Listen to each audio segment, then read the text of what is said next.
Alors salut à tous. Alors je veux parler, bon on est à peu près, enfin voilà, pas très loin là de cette rencontre démoniaque qui va avoir lieu donc à Marseille, à savoir la venue d'un des agents de l'Antichrist, Bergoglio, avec un des agents donc de l'Antichrist sur le plan politico-étatique et social donc de Macron. Cet événement, en fait, au départ, je le voyais donc comme un des sketchs de Bergoglio, mais quand j'ai appris récemment donc, que Macron compte venir au moment de la soi-disant messe, et bien plus dans un stade de foot, on sait très bien, déjà on a vu les JMJ, et on sait très bien que de toute façon, ça se fait pas, même pas. En fait, ça se fait pas de célébrer une messe dans un endroit aussi profane où se font à la fois des matchs de foot, toutes les occupations populaires, voilà, villes, et aussi des concerts avec des dégénérés du rap, des dégénérés de la pop, etc. Et donc de venir faire une messe là. Donc déjà c'est déjà voilà, déjà ce sont déjà c'est un lieu trop profane et même malsain, soit profane, soit malsain. Et, et en fait, ce sont des gens qui viennent, donc c'est normal, mais c'est logique dans leur démarche à eux, c'est-à-dire ce sont des profanateurs. Parce que ce que je dis, moi, c'est dans ce développement eschatologique qu'on est en train de voir sous nos yeux, je me permets des analyses, parce que c'est pas de l'interprétation des points de doctrine de foi, ce sont des analyses, des points de vue, des opinions, des analyses, des analyses sur des interprétations sur des choses qui relèvent de notre temps. Voilà. Et donc, c'est pas des choses voilà, qui étaient déjà voilà, consignées dans, le, dans les Écritures. Donc c'est tout à fait normal de se pencher là-dessus. Et donc, tout en restant, évidemment, absolument en, en harmonie avec le dogme et la doctrine de la foi catholique traditionnelle d'avant Vatican II. Eh bien, c'est que, en fait, le démon ne se contente pas de vouloir juste le diable, Satan, et donc toutes les armées du diable, et donc toute la postérité donc, du diable, de Caïn jusqu'aux gauchistes de nos jours. Eh bien, la postérité du diable, eh bien, en fait, il ne se contente pas simplement d'éliminer strictement, physiquement, l'Église. Ils ont un besoin de souillure et de profanation. En fait, ils se délectent d'apporter l'abomination dans le temple. Même si c'est que les apparats, puisqu'aujourd'hui il n'y a plus la présence réelle du Christ dans ces hosties comment dire, de ces hosties faites par des francs-maçons. Enfin, c'est n'importe quoi. Ce ne sont pas des catholiques, ce sont des ordures, en fait, des ordures, des imposteurs et des méchants qui ont fait un coup d'État et qui ont pris le pouvoir par la magouille et les fausses élections, etc. Donc, c'est-à-dire exactement ce que fait la démocratie, le communisme, etc. C'est ce qu'ont fait les gauchistes avec Biden. Ils ont trafiqué les élections. C'est ce que font les communistes. Tous les endroits communistes, c'est comme ça. C'est ce qu'ont fait donc à la fois les francs-maçons et les forces mauvaises qui ont libertaires et libérales qui ont pris le pouvoir donc au Vatican, c'est-à-dire des mafias, des imposteurs, des tartuffes, des magouilleurs, etc., etc. Et donc voilà. Mais c'est toujours pareil, si Dieu a permis que ce mal puisse se faire, c'est que la charité envers lui s'était déjà refroidie et les gens s'étaient déjà détournés de lui. Si les gens ne se détournent pas de Dieu, Dieu ne permet pas que des ordures pareilles puissent sévir. Donc, du coup, là, par rapport à ces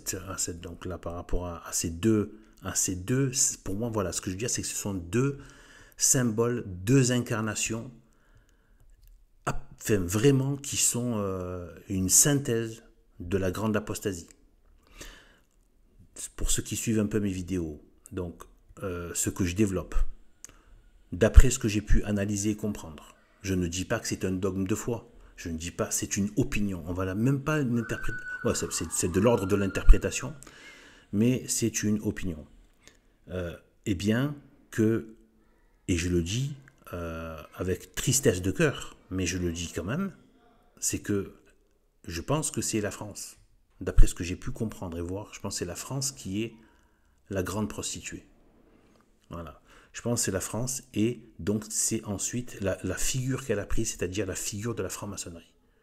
La franc-maçonnerie, c'est la France prostituée, en fait. La grande apostasie.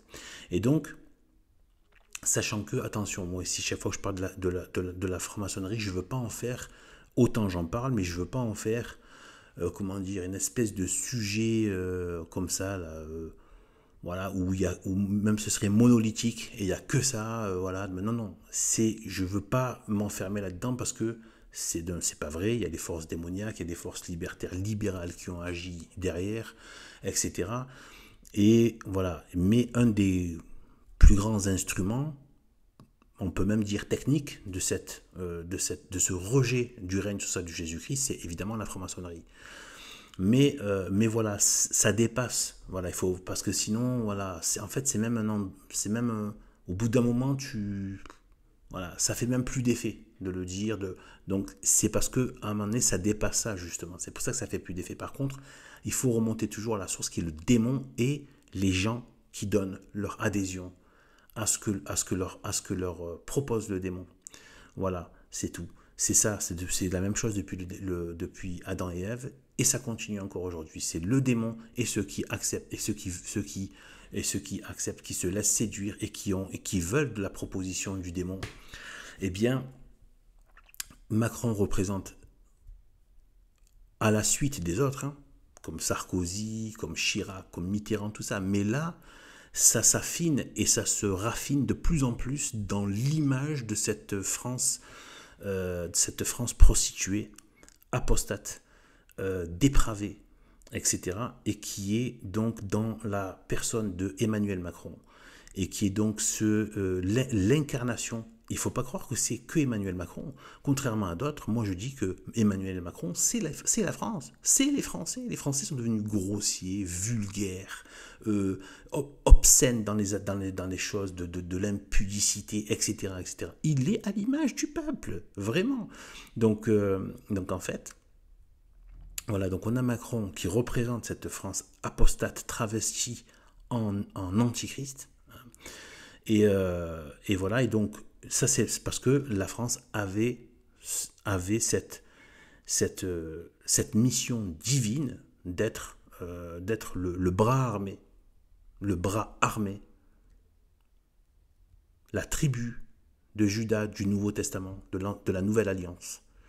La France c'est pas pour rien que le diable a travaillé ici précisément, et que tout est parti de là. Le règne de l'homme démocratique sans Dieu, les républiques et les démocraties essayaient de trouver une autre source que la France, que cette république et cette révolution. Alors certains ont fait diversion en disant oui, c'est inspiré de la déclaration américaine, oui, ou pour la franc-maçonnerie, on vous parle oui du rite écossais. Rien à cirer, c'est de la feinte, les gars. Il faut pas prendre les vessies pour des lanternes. Ce sont des pistes qu'on vous a ouvertes pour vous engouffrer dedans, et en fait pour pas voir qu'en fait la véritable origine c'est la France, qui a été la cheville ouvrière de ce système républicano démocratique soi-disant, et avec cette organisation des Nations Unies qui est une préfiguration du gouvernement mondial et donc de l'antéchrist. Eh bien, pardon, c'est un truc là, un appareil voilà. Et donc c'est donc la préfiguration de l'antéchrist qui est ce système républicain dans tous les pays du monde. c'est qui a colporté ça? En Europe et dans le monde. Avec Napoléon en Europe et dans le monde après par la colonisation. Et donc, ce système hérité de la France directement. Donc, c'est cette France-là qui a engendré ces systèmes anti-théocratiques. D'accord? C'est la France travestie, la France diabolisée, la France démonisée, la France traîtresse. C'est pas la France d'avant.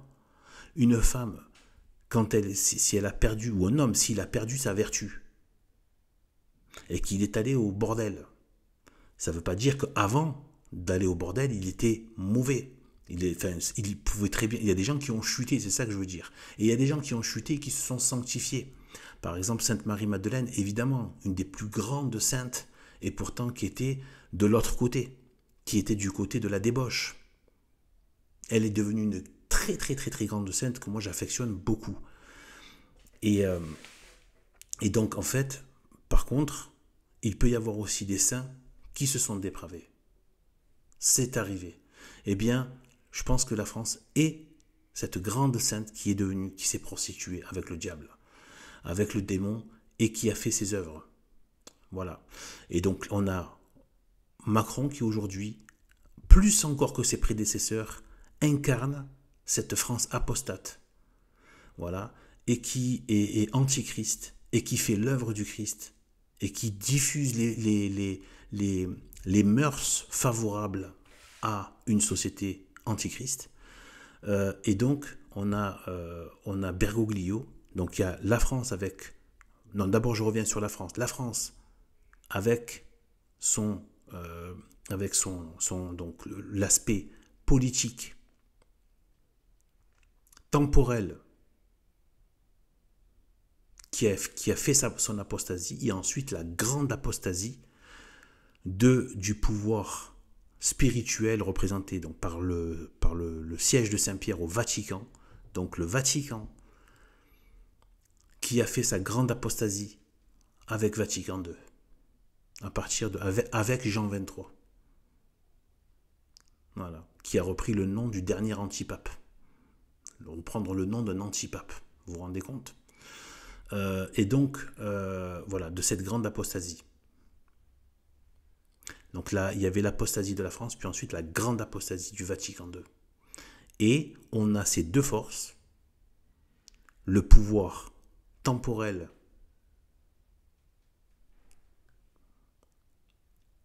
de Dieu, qui était la France, et donc qui est devenu, avec Napoléon et comme j'ai dit, la propagation du système républicain démocratique français dans le monde entier. Aujourd'hui, tout le monde fonctionne selon le modèle élaboré en France, républicano-démocratique.